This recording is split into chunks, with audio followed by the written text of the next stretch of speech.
Josh McCall, along with his wife Rachel and their 6-year-old son Max, moves into a new house, far from the hustle and bustle of the city. The family begins unpacking their belongings and settling in. Over lunch, Josh tells Rachel about his plans to turn the backyard into a golf course.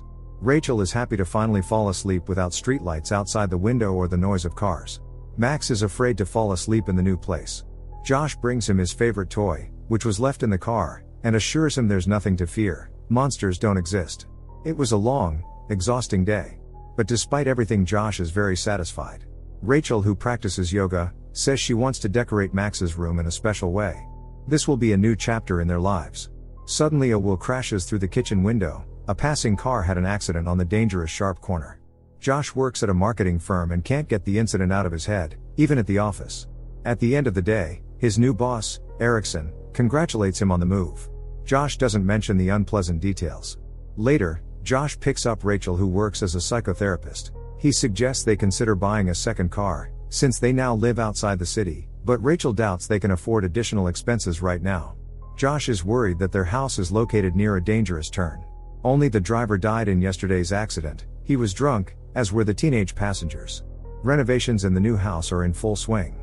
Rachel gets anxious every time Max plays in the yard. What if it happens again? While mowing the lawn, Josh sees people arrive in a car to place a cross on the roadside and lay a wreath in memory of the deceased driver. Josh hides in the garage and watches from a distance. Later, he walks up to the cross.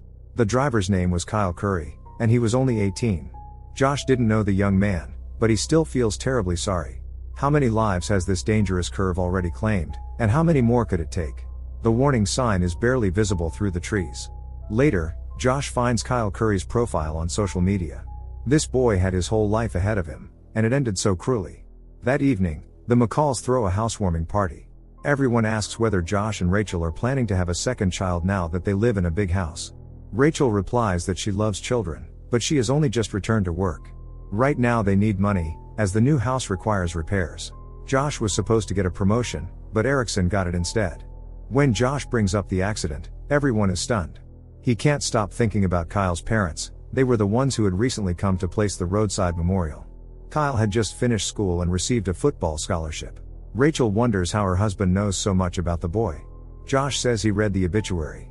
After dinner, once the guests leave, Rachel, who is cleaning up the dishes, tells Josh he shouldn't have brought up the topic. But Josh simply can't stop thinking about it. It happened right in front of him. Rachel suspects that deep down, Josh wants another accident to happen, because it made him feel important. When he spoke about the crash at the table, he looked smug. Josh says that's complete nonsense. Still, Rachel insists he see a psychotherapist and work through his feelings about it. However, Josh doesn't see anything unusual in his reaction. Everything seems to return to normal, but Josh keeps glancing toward that curve. He doesn't want Rachel to sense how anxious he is. Soon the family goes to an amusement park. They have a great time, but the unease never fully leaves Josh. And for good reason. That evening, while he's grilling burgers, another accident happens at the curve, and the culprit flees the scene. Shouting to his wife to call 911 immediately, Josh speaks to the injured driver, trying to keep him conscious. But the man dies before the ambulance arrives. The man's phone starts ringing, a woman named Alicia. Josh takes the phone. The ambulance and police arrive too late. Josh feels guilty, thinking he might have saved the man. Rachel doesn't understand why her husband is so troubled by this specific incident. She wants to move out immediately. The string of accidents is clearly affecting Max's mental state. This was supposed to be their dream home, but it has turned into a nightmare. The next day at the office, Josh examines the contents of the man's phone. He doesn't even know why he decides to go to the funeral. After all, he never knew the man personally. Josh approaches Alicia, the deceased man's daughter, and introduces himself as David Davidson, offering his condolences. Alicia asks where he met her father. Josh says it was on the golf course. He knows for certain the deceased loved golf. Feeling responsible and obsessed with the idea of saving victims at the sharp corner, Josh signs up for a first aid course. After the class, he asks the instructor if it's possible to buy one of the CPR dummies. Josh meticulously studies all the materials, even during work hours. After receiving numerous complaints from company employees, Erickson firmly asks Josh to focus on work and dedicate more time to his responsibilities. That evening, while bathing their son, Rachel notices bald patches on his head and realizes he's been pulling out his own hair. Clearly the boy is doing it out of stress. The couple decides to take their son to a psychologist, who agrees with Rachel that the constant accidents near their home are the root of the problem. Rachel wants to move out as soon as possible, but that's not so easy now, considering their financial troubles. Josh hates his job and wants to quit, but it's not an option yet. The psychologist suggests they install a fence around the house as a temporary solution. Perhaps it could help shield Max, at least partially, from the nightmares happening on the curve. That night Rachel lies awake, silently crying. Josh is also unable to sleep, lost in thought. The next day Josh skips work, picks up Max from school, and makes lunch while Rachel is at the office. Josh doesn't miss a single opportunity to practice chest compressions and artificial respiration on his CPR dummy. When Rachel comes home, she tells Josh that she enrolled Max in a Taekwondo class. She hopes it will help him cope with his anxiety. Josh is upset that Rachel made the decision without consulting him. Maybe it wasn't the best idea. Nevertheless, Max starts going to Taekwondo. One day after picking his son up from class, Josh sees an ambulance and a fire truck speed past them. There's been another accident at the curve. Telling his son to stay in the car, Josh runs out and sees a woman screaming in despair, begging someone to save her husband. Firefighters have extinguished the wrecked car, and paramedics begin administering first aid to the unconscious driver. Josh watches in a daze. Police officers order him to leave the scene. A journalist approaches Josh and asks him to say on camera what he saw. Josh says this is far from the first accident at that corner, but he's never seen one this horrifying. Suddenly Josh remembers that Max is still in the car and runs back. Rachel, now on the scene, frantically searches for their son too.